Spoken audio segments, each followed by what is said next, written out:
Now on Indianapolis This Week, Indiana Governor Mike Pence going to a full-throttle defense of Donald Trump in a campaign facing enormous struggles over the candidate's words toward women.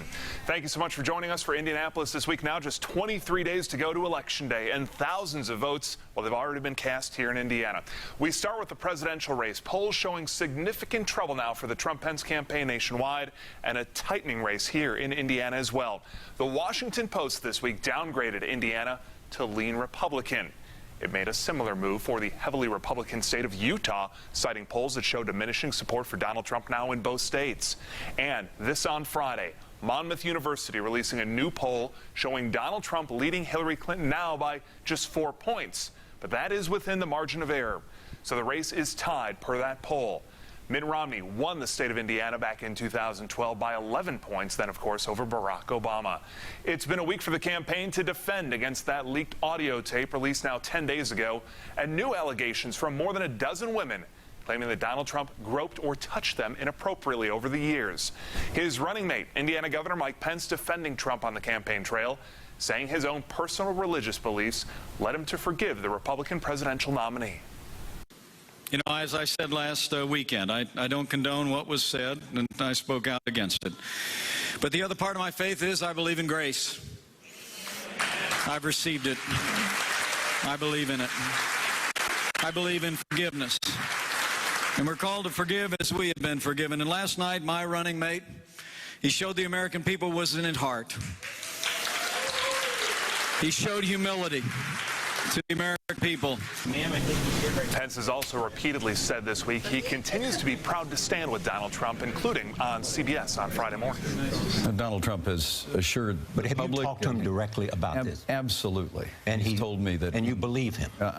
Do you believe him? Donald Trump has asserted that all of these recent unsubstantiated allegations are categorically false, and I do believe him. You believe him? I do believe that they're not true. Look, that these women are liars. Yeah, the Donald Trump that I've come to know, that my family has come to know and spent a considerable amount of time with, is someone who has a long record of not only, you know, loving his family, lifting his family up, but employing and promoting women in positions of authority in his company. Let me get you to respond then to the First Lady. She said this wasn't just locker room banter. This was a powerful individual speaking openly and freely about sexually predatory behavior. At the very least, does that make you uncomfortable? Well, I have a lot of respect for the First Lady and the job that she's done for the American people over the last 7.5 years, but I don't understand the basis of her claim. And Donald Trump... You don't believe his language was sexually predatory? Well, no, I already spoke about my concerns about the language he used in that 11-year-old video. And remember, the final presidential debate is scheduled for Wednesday night at 9 p.m. from Las Vegas. One of the announced topics: fitness to be president. You can watch that debate live, of course, here on RTV6 and through our RTV6 app. Donald Trump continues to talk about the possibility of the election being rigged, and it comes amid a voter registration fraud investigation here in Indiana that now covers more than half of the counties across the state. And we want to welcome in Congressman Rokita now to talk about these issues of potential voter fraud out there. Congressman, good morning. Good to see you. Good morning. Let's talk about this. How is the system set up right now? Are you worried about issues of voter fraud come Election Day? No, not on Election Day. You know, as Indiana's former Secretary of State, I really applaud the work that the state police are doing in their investigation around these voter registrations. And, of course, our current Secretary of State, Connie Lawson, and the county clerks in the 92 counties really have their hands on things. Our system was intentionally developed back when I was Secretary of State to make sure that we had different voting machines in different counties to make sure we had safeguards in the statewide voter file that we built. So it's going to be very hard to conduct any kind of orchestrated wholesale voter registration fraud or vote fraud on Election Day. Plus, we have a great backstop, and that's the photo ID. You know, we took that case all the way to the Supreme Court. General Assembly passed it in 2003-4, I believe, in that area. and then we had successful elections ever since. Let's talk about voting early. We have seen some turnouts this week here in Marion County that top 2012, top 2008. What do you think is driving those voters to the polls to get out early right now? Well, this is a seminal election. It is literally deciding the direction of the country. You know, it's healthy every 100, 200 years or so for a nation to look in at itself and decide who we want to be, you know, for the next 100 or so years. And I think we've been going through that process now for certainly the last 6 to 8 years. I've seen it in Congress. And so, you know, we're going to take that next step of looking what kind of nation do we want to be. Do we want to be like the last 200 years? Do we want to still believe in the Constitution and its original meaning? Do we want to be more like a European country? And some would have us be more like a South American country.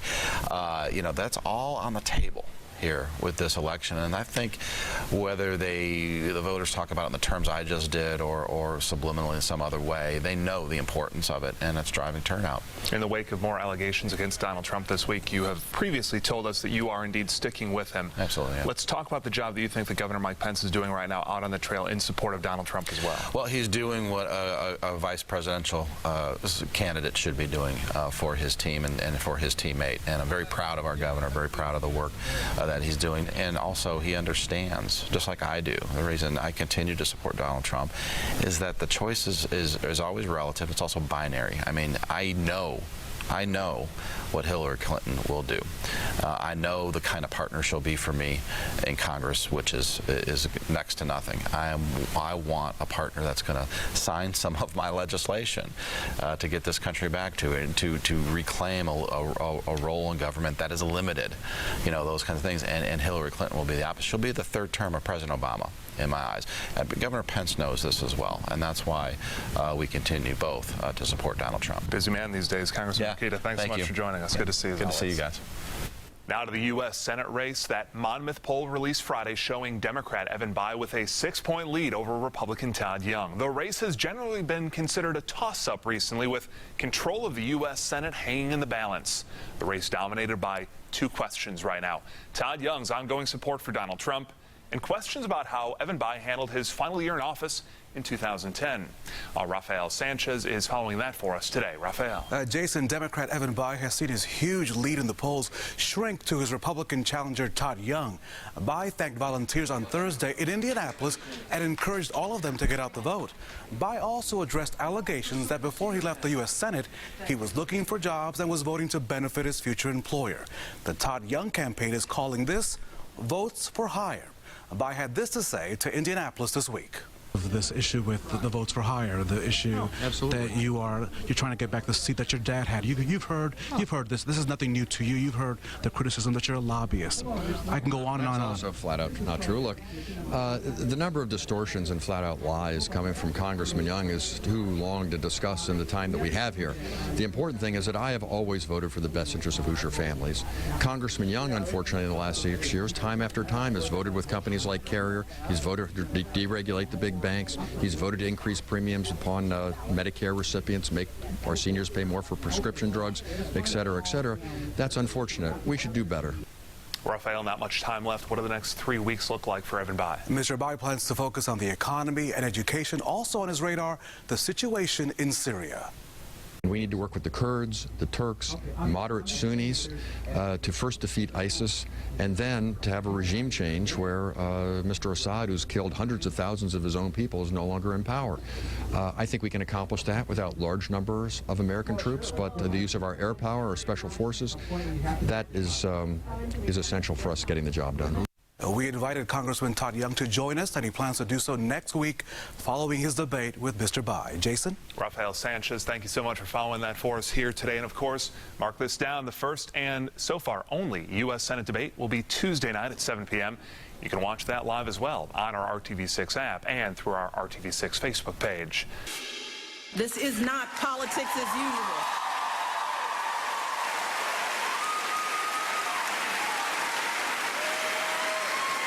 This is disgraceful.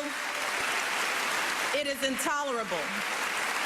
And it doesn't matter what party you belong to, Democrat, Republican, Independent, no woman deserves to be treated this way. None of us deserves this kind of abuse. That emotional speech on Thursday there from Michelle Obama, targeting the allegations facing Donald Trump right now. And we want to welcome in our political insiders, of course, Mary Beth Schneider, Kip Toof, the Democrats, and our favorite conservative commentator, Abdul Hakim Shabazz.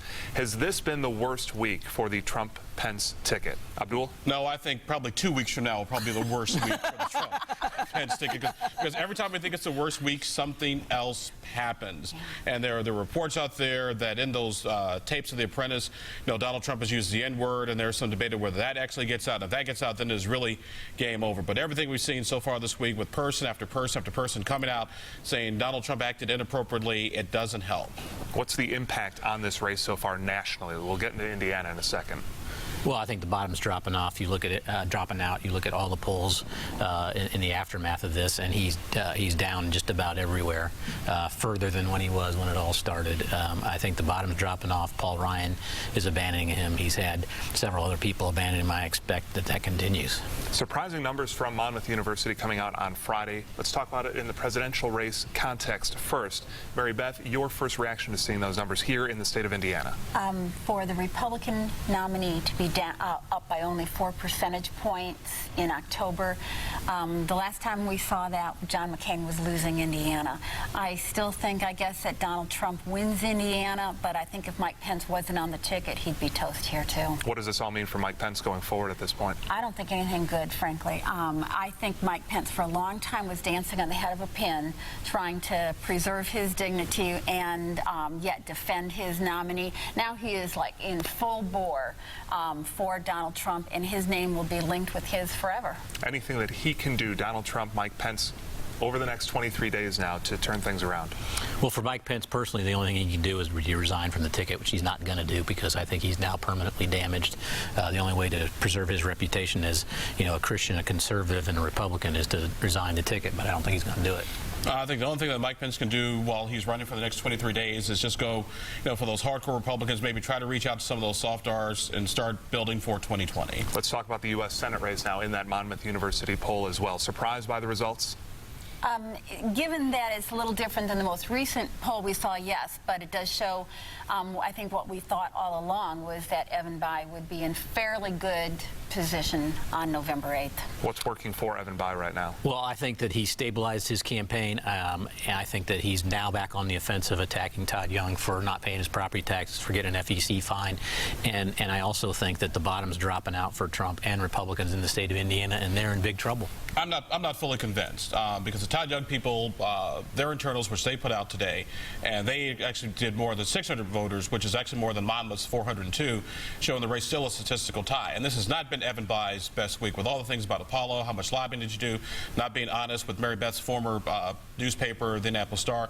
I think that is taking an impact. I think that race is still a lot closer than Monmouth says it is. What he's missing is what's on TV, what people are paying for. A lot of the stuff he said was not paid advertisement, and so what's really impacting this race is what's being said on television, and Evan Bayh's on the offense finally. Mary Beth, where does this race end up on Election Day? I guess I think Evan Bayh wins, but, it went from being a walk to being a fight for Evan Bayh, and I don't think he can coast between now and Election Day by any means. I agree with that. As we talk about this Monmouth University poll, we're also talking, of course, about the race for governor and a substantial lead, at least according to that poll, for John Gregg right now. Is that surprising, Abdul? That is extremely surprising because the only way Eric Holcomb loses that much energy and momentum and go from basically a tie to a 12-point loss, they were to set a bag of kittens on fire, and none of that has happened in the past couple of weeks. That part I'm extremely skeptical about because from everything that I've spoken to from a lot of different campaign circles, that their race is still statistically tied. Like I said, just look at Todd Young. He's obviously not talking to everybody because because our internals have shown a consistent lead outside the margin of error. So this poll is a little higher than what we've seen internally, but I think it is a reflection of what's happening on the ground here, and that is the bottom is dropping out for Republicans. I don't trust internal polls because they never show you the whole thing. They don't show you whether they asked, would you vote for somebody if you knew he set a bag of kittens on fire.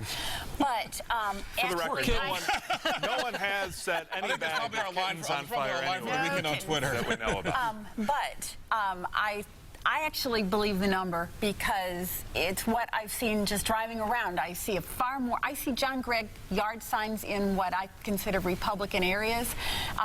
You watch the comments on stories, right. and they are more about John Gregg than they are about Eric Holcomb. Eric Holcomb has not really done a great job. He wasn't terrible, but it was kind of blah at debate, and so honestly, I kind of think John Gregg got this thing sewn up. Well, I'm not going to go that far because anything can happen. But the real danger for Eric Holcomb at this point is this poll starts to sink into people, and his ability to raise money starts to dry up really badly. It came at the worst possible time for Eric Holcomb, and his money is going to go away. I will argue the biggest danger for Eric Holcomb will continue to be, just like for all Republicans across the country, it's Donald Trump. And the more bad, stupid, crazy, fill in the metaphor of your choice, things that come out about Donald Trump, the more Republicans across the country are put in a bind. That's true, but Mike Pence isn't helping him any. Abdul's favorite insider segment is when he gets the first word and almost the last word right there. Abdul Hakim Shabazz, Kip 2, Mary Beth Schneider, thanks so much for joining us.